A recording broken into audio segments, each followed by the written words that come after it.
Okay, we're nearing the end of CPAC 2016. Oh, I know. I, for one, need just a little bit of a nap after this. We appreciate how you've played such an important role in this, and we hope that you're going to come back from CPAC feeling more inspired than ever before. And part of making you feel inspired is going to be our closing speaker, Glenn Beck, who will be with you. Who will be with you in a few moments. But before that, I have the great privilege of introducing a very good friend of mine, a new board member of the American Conservative Union, the group that puts on CPAC, the president and CEO, the head honcho of the Washington Times, my friend Larry Beasley.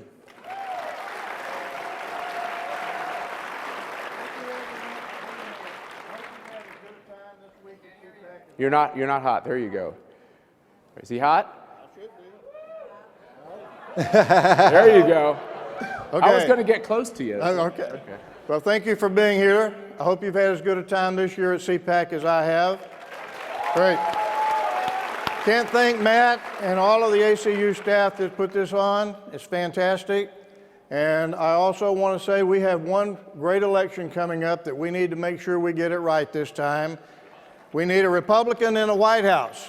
So let's put a strong conservative there. I would also like to introduce you to the Washington Times executive editor, and that would be Christopher Dolan. Thank you, Larry. I think what this year has proved to us all is a great reminder that politics is unpredictable. But what is predictable, and what I can guarantee, is that next year, when the ACU convenes CPAC, the people will come. And the people will come with their ideas, and they will come with their arguments, and they will come with their ears, and they will wield their influence on Washington. The Washington Times is very proud to sponsor that. For 34 years, we've covered the Capitol. We've covered events across the country and around the globe. We're committed to that mission and committed to providing insightful commentary from a star-studded cast of columnists, including Wes Pruden, David Keene, Monica Crowley, Charlie Hurt. And we're very grateful for all your support, and we hope that you continue to come to our website, and we're always working to get better. Thank you for all your support. And now to what you want to hear, Jim McLaughlin with the poll. Let me just say one quick thing about Jim. You all sometimes curse pollsters and wondering what they're thinking. Jim McLaughlin is great for two reasons. He understands math and is a good, competent pollster. And he's also a fantastic conservative. Thank you for your help, Jim. Thank you. My pleasure, Matt. You know, I've known Matt for a long time, probably over 20 years now, but he didn't always say that when he didn't like the numbers I was delivering. That's right. So, that's true. But this is going to be fun. And what I'm going to try to go through this as quickly as possible. But this is a real honor because I've been coming to CPACs now, and I'm showing my age, before I had all this gray hair. For, I guess it's close to 30 years I've been coming to CPACs. And is everybody having fun? And I got to tell you, when I was here before, it is just so great to see all these young people involved in the conservative movement. And the nice part about it is, I was sitting in the back with the press. It drives the press nuts when you have all these young conservatives. And with that said, we're going to go through the poll, and I'm not going to bore you with all the methodology and whatnot, but we started voting. I know most of you all in this room actually voted in this, but we got nearly 2,700 people, about actually 2,659 people actually voted in the straw poll. So this is accurate, and remember, it's of the folks that are here showing up at CPAC. And one of the other things is the average age of the participants here was only about 35 years old, which is great. It just shows you how young they are. Now, this is a question we were asking folks, what kind of a conservative are you? And I was actually wrong about this because Matt and Dan, I said, I'm not sure if they're going to understand this, so we gave them three choices. And this was, you know, the theme here at CPAC this year. We said a classical Reagan conservative, a libertarian conservative, or a populist conservative. What did they want? Who did they want? They wanted Reagan. All the young people, they wanted Reagan. So you see, 2/3 of the folks are looking for that classical Reagan conservative. Then we asked folks what the most important issue was. And this is one of the things I think the presidential campaigns on our side have to do a little better job of doing, is you had nearly half the people telling you that economic issues are most important to them, giving them that growth message. Because when I ask in a national survey right now, you'll have more than half the American public will tell you they think the economy's currently in a recession. They didn't get the memo from the White House that tells us we're out of a recession. Then you've got another 26% saying national security issues, 13% saying honesty and integrity in government, and then you have another 11% talking about social and cultural issues like family, children, and religious freedom. And it doesn't mean that one issue, these are all important issues. And Matt and I were talking about this before. Some people ask, are economic issues more important or is it national security? They're both extremely important right now. Then we asked folks, we said, thinking about the candidates for president, which of the following stances do you consider a deal breaker? You guys went through the questionnaire, meaning that you would not vote for a candidate who holds these positions, and we took multiple responses. We said expanding Medicaid under Obamacare, 38% said that. It was the leading response. By the way, I heard somebody on the news the other day saying Obamacare wasn't going to be an issue in the upcoming elections. If only the Democrats wish Obamacare wasn't going to become an issue in the upcoming elections. Supporting the government's use of eminent domain to take private property to give to another private entity, 36%. Could be interesting, especially with some of the positions that at least one of the presidential candidates is taking. Supporting a pathway to citizenship for illegal immigrants, 33% said they didn't like that. And then we had supporting government mandated price controls for prescription drugs was only 17%, and then only 15% said replacing the current tax code with a VAT. With that said, this is interesting. We said, which of the following comes closest to your own personal opinion about most Republicans in Washington? They're doing a good job fighting for the conservative principles and standing up to President Obama, or they're not fighting hard enough? 72-20 said they're not fighting hard enough. And I noticed, I thought that was pretty interesting. That was one of the best applause lines I heard before when Senator Rubio was speaking. Then we asked folks about, what do you think is the best way to reduce health care costs? And by the way, we very rarely see 90% numbers in polling. Very rarely. You can't get 90% to agree on anything. Mercedes and Matt don't agree on 90% of things. We said the government increasing regulations on hospitals, insurance, and pharmaceutical companies by putting price controls on drugs and Medicare. Basically, what the Democratic position is, giving the private sector and free markets more of the ability to determine the cost of care, which will increase competition and lower costs. 93-3. They agree. Hey, Jim, I want to know who those people are who are unsure. I want to talk to them. We'll get them. Okay, We'll get them all right. eventually. But they get it. And by the way, that was one of the big mistakes that the politicians in Washington made. But by the way, not just the Democrats, but also the Republicans, was because when people were saying they wanted health care reform, they wanted health care to be more affordable, more accessible. That's what they were looking for. They weren't looking for this big government control health care thing.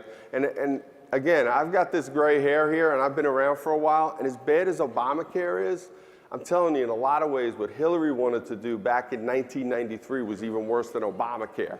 So that's the scary part about all this.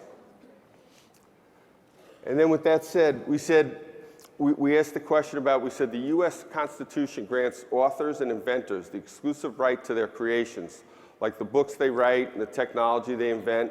These creations are known as intellectual property. Do you think that Congress should pass legislation to weaken these constitutional rights because patents and copyrights are outdated concepts? Or do we think Congress should pass legislation to strengthen these constitutional rights because inventors and authors should be rewarded for their efforts? By an 82-5 margin, they want Congress to strengthen it. They get it. They understand the importance of private property rights. So now we've got the big one, not the big one's coming up yet. We got one more.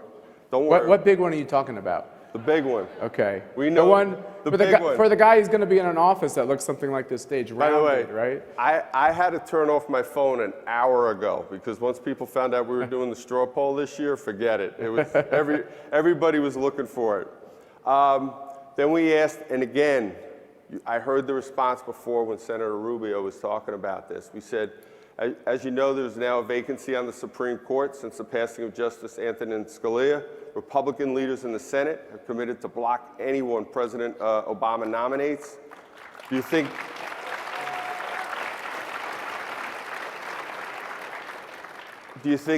senators should hold with the Senate leadership and block President Obama's nominee for the Supreme Court? Or do you think Republican senators should break with the Senate leadership and force a vote on President Obama's nominee for the Supreme Court? 82-12.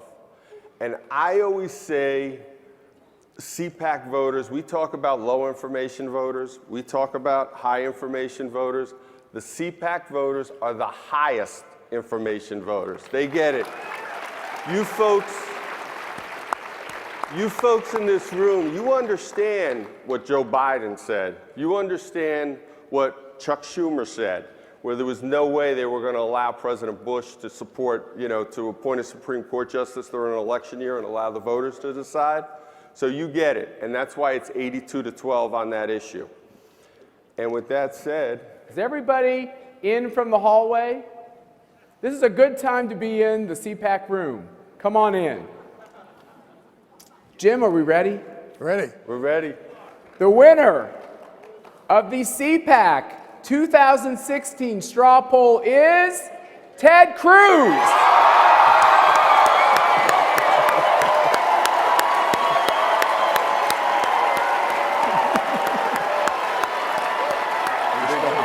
You did good.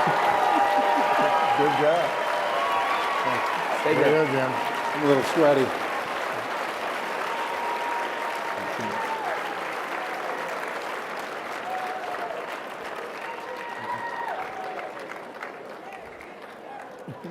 Soak it in, Ted Cruz supporters, soak it in.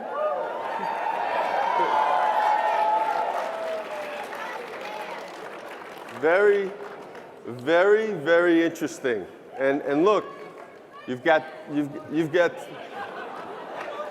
Wait. Who voted for Clinton? Somebody just asked. They told us to give the choice. You got it. It had to be. I figure that's where the Clinton vote came from. I think, and Bloomberg got one. He got 1%. They were in here. They were checking up on the NRA. So. I make a promise to you. People talk about we have to grow our movement. It does not include the person who's 0.3%, okay? We can make that for certain. But this is how folks voted, and it was Cruz at 40%, Rubio at 30%, Trump at 15%, Ben Carson was at 2%, Sanders 1%, Bloomberg at 1%, Hillary got 0.3%, and by the way, on the other, and we're going to put all this on the website. We didn't want to make the chart too big; it'd be tough to read. But I thought it was kind of interesting. There was some support in there for Gary Johnson. So, just so everybody knows. And with that said, we also asked a second choice, which again I think shows kind of people's upside and their potential. We had Rubio at 29%, Cruz at 26%, Kasich at 18%, Trump at 9%, Carson at 7%. And I think this is kind of an illustrative chart here. You've got 2/3 of the folks saying they consider Cruz as their first or second choice. About 6 out of 10, 59% saying Rubio is their first or second choice. Then there's a big drop-off. It's Kasich at 26%, Trump's only at 24%. So, some folks have been talking about Trump having a ceiling, and you're seeing a little bit of that here.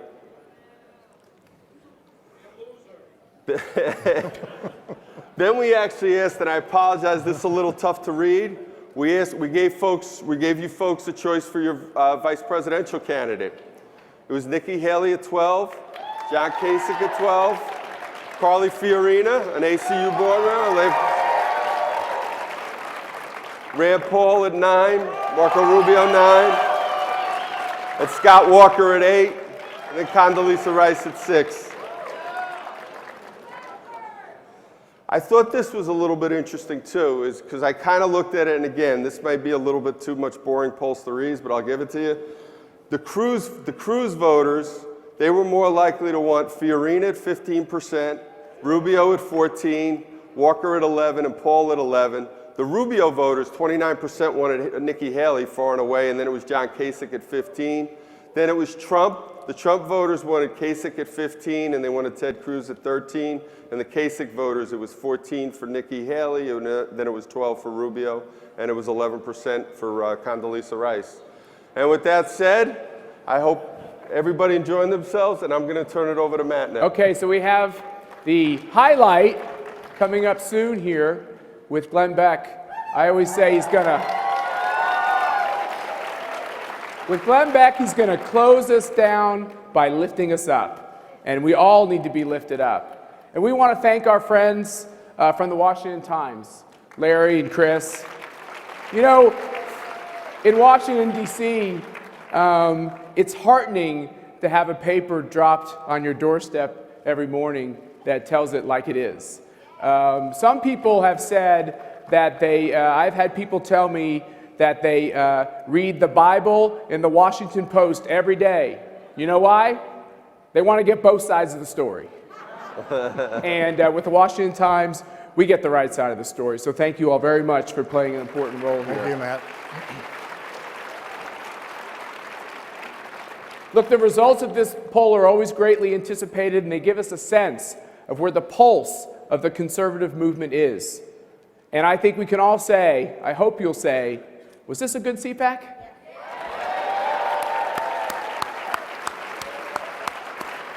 We do this for you. It's about the experience you want to have. And of course, over the next days and weeks, we'll be talking to you about ways that we can improve things. But we want you to know that you're the focus of this, and we want you to come out of CPAC more than anything else, just more ready for the fight with the left. And that's why we did our activism boot camp, which had a record number of people, over 1,200 people were in our activism boot camp. That's because we want you all to go back to your communities and be even better and smarter activists. So thank you for all of you who participated in activism boot camp. And for my team, the CPAC team and the ACU team, who spent endless hours, long hours, our ED basically slept in his office. We had to encourage him to shower from time to time.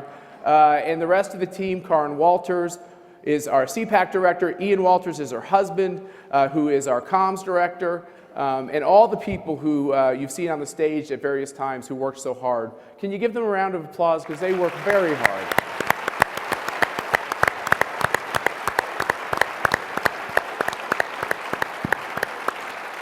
Now, one of the things that's really important is people who have walked up to me, and many of you, and said, this is my first CPAC. If this is your first CPAC, would you stand? Oh, that's encouraging. That's wonderful. Oh. Just like turn out the primary. Yeah. Now, I want some other, hold on a second, stay up. If you've been here 20 years, would you stand up? 20 CPACs? I see a few more people. Oh, here we go. Wait, you're going to have to, nope, stay up. You're going to have to keep standing up. Let me ask another question. If you've been here 40 or more CPACs, you may remain standing. If not, sit down.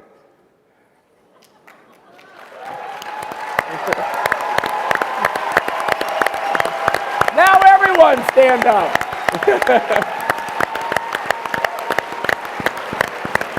Amazing. That's amazing. That's cool. That's cool.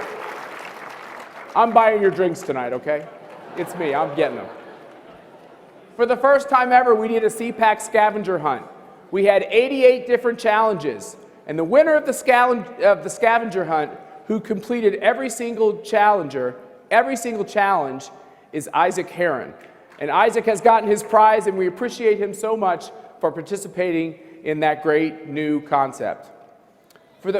There we go. Isaac's family.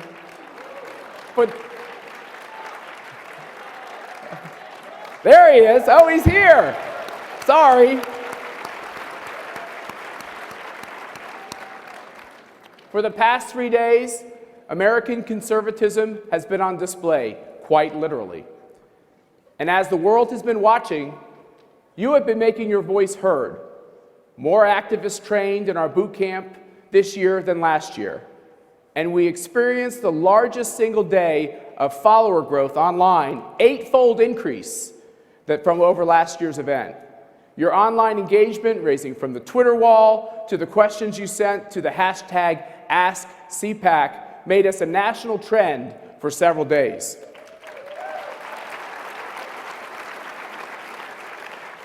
Now, we talk about the 4 days of CPAC, but I'm going to say something to you that might seem a little scary. We're 247 days away from electing the next president of the United States. Just 247 days.